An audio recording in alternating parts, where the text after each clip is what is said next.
Mahkamah Sumpah ini adalah pengadilan yang akan mengadili para pelanggar sumpah. Hakimnya jangan hakim. Hakimnya adalah anggota masyarakat. Mahkamah Sumpah ini melakukan proses adjudikasi dengan hakim juri. Terdiri dari masyarakat, tapi sidangnya sidang singkat. Ya. Kemudian Mahkamah Sumpah itu kan pelanggar. Lalu negara harus membentuk namanya Mahkamah Kelayakan. Seperti kita tahu kalau dalam produk itu ada namanya quality control. Jadi produk sebelum diekspor ada namanya penelitian quality control. Nah, begitu juga kelayakan. Kelayakan ini kan bukan orang yang melanggar, tapi orang yang diterima menjadi penyidik. Di sana sudah diproses, ada mahkamah layak. Nah, mahkamah kelayakan ini nggak boleh disogok, nggak boleh disuap. Seperti kita tahu, ya, mudah-mudahan saya salah. Ya, kalau saya salah, ya saya mohon maaf. Seperti apa? Lembaga sertifikasi, ya. Nah, sertifikasi atau yang namanya disebut dengan apa ini? Ada sertifikasi atau apa ini? Kalau kelayakan maka ada namanya apa? Kompetensi. Kompetensi itu bisa diperjualbelikan. Ya, sama seperti rapid test. Ya, kadang-kadang tinggal kirim KTP dapat rapid test. Antigen. Antigen itu, ya, itu banyak saya dengar gitu. Sudahlah, kita tahu sama tahu aja. Ya. Nah, saya ingin supaya kita ini semuanya kayak seperti penyidik. Penyidik itu kan diberi kewenangan oleh negara, oleh undang-undang untuk melakukan proses. Ya. Tetapi mereka ini tidak layak. Hanya diberikan kewenangan untuk memeriksa, menggeledah, menyita, menahan, ya, merampas hak-hak orang lain. Itu kewenangan penyidik. Padahal mereka nggak layak. Kemudian juga jaksa, berdehe, wah pangkatnya mengkilat, tapi otaknya, ini perlu ada kelayakan. Hakim juga begitu. Coba Anda mau diuji. Sekarang saya mau tanya, benar nggak hakim rata-rata angkanya sekian? Ingat, hakim itu menentukan nasib orang. Bisa merampas kemerdekaan orang, bisa merampas harta orang yang bertentangan dengan apa ini? Undang-Undang Dasar 45 pasal 28D, ya, G, HI, itu tuh banyak. Dia rampas. Yang menjadi pertanyaan adalah apa? Ketika mereka memutus perkara, saya mau tanya, Hakim A dengan Hakim B itu apakah buku yang dipelajari berbeda? Pasti sama. Apakah mereka mengetahui pasal berbeda? Saya rasa yang namanya KUH pidana pasal sekian itu sama aja. Tapi coba Anda lihat, pelaku kejahatan ada satu pasal yang dilakukan sama, motifnya, modusnya sama, pasal yang dilanggar sama, tapi putusannya berbeda. Ada yang 1 tahun, ada yang 5 tahun, ada yang cuma 9 bulan. Dari mana judulnya itu? Itulah keadilan karena pendapat hakim. Ini yang kita harus pelajari. Jadi kalau itu HAM mau berbicara, harusnya di situ dulu dia kupas. Kalau memang pasal dalam dakwaan 10 tahun, ya kan? Ya sudah, putusannya kurang lebih ya kasih aja diskon sekian kalau memang dia terbukti bahwa berperilaku bagus. Karena ada pertimbangan perilaku bagus, dia melakukan dengan cara terpaksa, boleh dikasih diskon. Tapi diskon jangan terlalu banyak-banyak. Ya. Kalau 10 tahun didiskon 1 tahun, ya sudah, biar 9 tahun. Nah, kalau orang itu tidak bersalah, jangan dihukum. Kok ada karena nggak enak, penyidik sudah bekerja keras, jaksa sudah bekerja keras, ya sudah hakim kasih aja putusan yang yang penting kasihlah putusan onslah, bersalah tapi bukan terbukti bersalah tapi bukan perbuatan pidana. Ini kan kadang-kadang melecehkan. Akhirnya hukum itu seolah-olah yang menentukan adalah hakim. Jangan, Pak. Hukum itu yang menentukan adalah perbuatannya. Tolong dicatat baik-baik. Saya bukan mempersoalkan apa. Saya cuma kepengen kebenaran. Kalau orang tidak bersalah jangan dihukum. Faktanya nggak terbukti jangan dihukum. Jadi kadang-kadang faktanya terbukti justru tidak dihukum. Faktanya nggak terbukti justru dihukum. Mana yang ini? Karena apa? Ini sudah bukan rahasia lagi, ya. Bagi orang-orang yang memang tidak memiliki dana, dia itu hanya polos, ya sudah, suka-sukalah. Ya, orang yang tertangkap tangan mengkonsumsi koplo aja bisa dipenjara. Sedangkan ada terbukti orang itu sudah menjadi pengedar narkoba, ya bisa saja dikasih hukuman percobaan. Ini dari mana judulnya itu?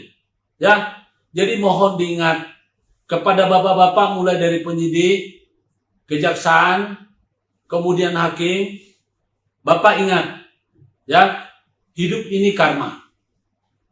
Bapak bisa saja melakukan suka-suka, tapi ingat keturunan Anda tidak mungkin dia akan lolos. Tidak ada satupun perilaku kita yang buruk itu gratis. Pasti akan ada sanksi. Makanya saya mengajak kepada halayak ramai, tolong sebarkan video ini.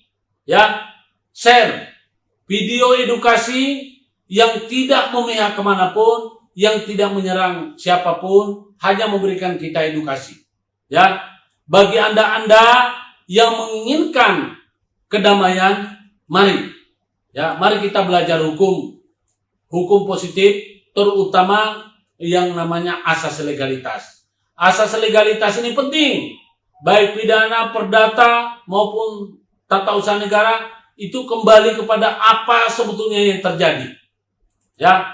Itulah yang harus, undang-undang apapun itu semua mengadopsi adalah kebenaran. Bukan sekedar membuat undang-undang yang tidak ada hubungannya dengan kebenaran. Jadi ketika ada pihak lain yang ingin menggoreng, merubah, melakukan ini dan itu, keliru, Pak. Ya. Jadi bisa saja terjadi, ada yang bisa dimanipulasi, tapi sekarang ini mohon kita semua sudah mengerti, kita menyadari bahwa sekarang dunia sosial media itu jauh lebih cepat daripada informasi secara standar. Jadi kalau di pengadilan masih mau bermain, Anda ingat, namanya rekam digital, jejak digital tidak akan pernah mudah terhapus. Bisa saja hari ini Anda memutus benar, tapi besok-besok akan ketahuan tidak benarnya. Ya, bisa saja hari ini Anda berlindung dari alasan saksi ahli, alasan si ini, si itu. Tapi ingat, Pak, ya, rekam dan jejak digital Anda tidak bisa pungkiri. Jadi berhentilah berbuat curang kepada siapa saja. Ya, dunia sudah semakin tua. Syukur-syukur kita meninggal, ya. Tidak ada dampak terhadap keturunan kita.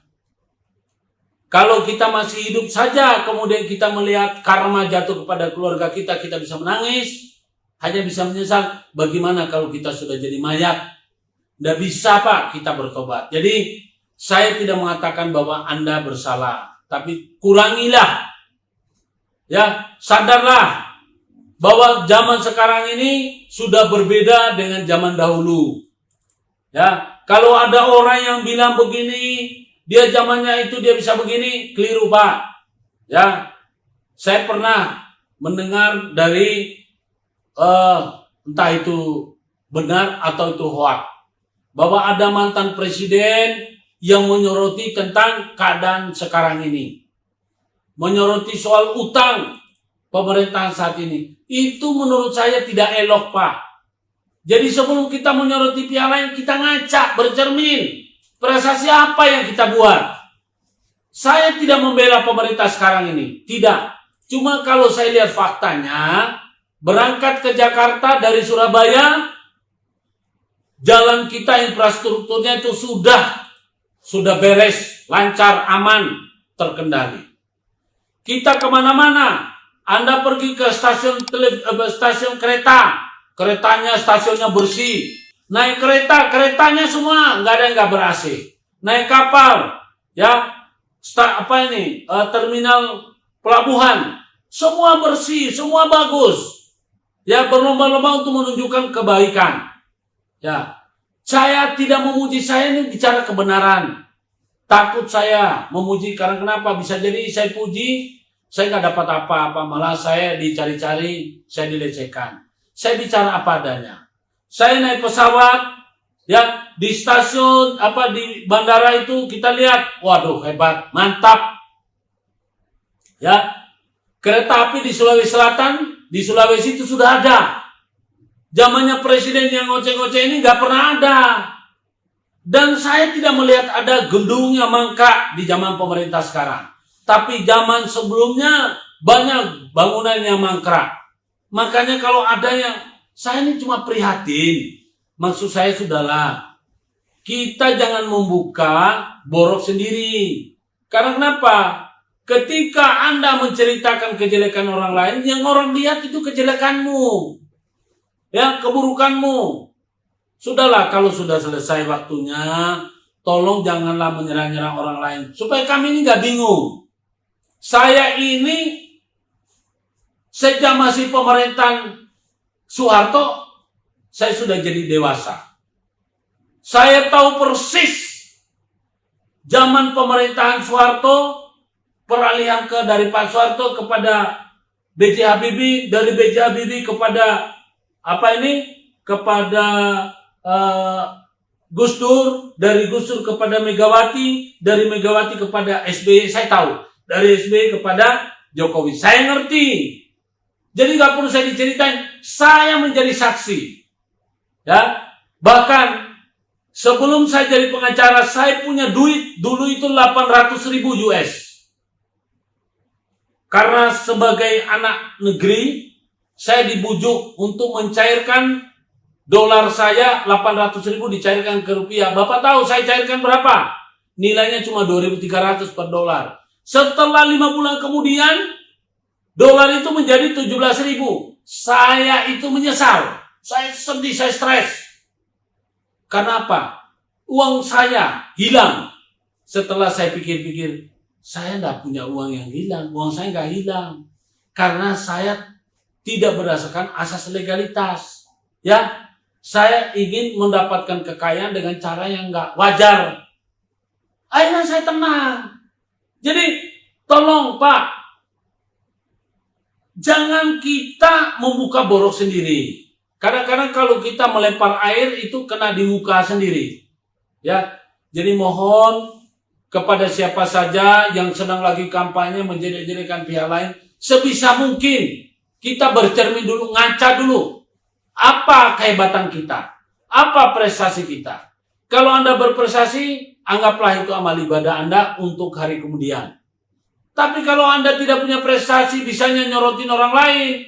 Apalagi kalau saya lihat ini, ada yang bernama Rocky Gerung. Wih, menikah aja belum. Bagaimana mau bisa berprestasi kalau cari pasangan aja susah. Tapi kerjanya setiap hari pasti jelek-jelekin pemerintah. Enak saya stres. Kalau sebetulnya kalau dia tidak mau di sosial media, saya nggak hiraukan. Ini jadi persoalan. Mereka punya protes ini, keluhan ini disampaikan melalui sosial media. Nah, kita ini ada yang melihat. Mau diam, bagaimana caranya? Kita punya hak yang sama.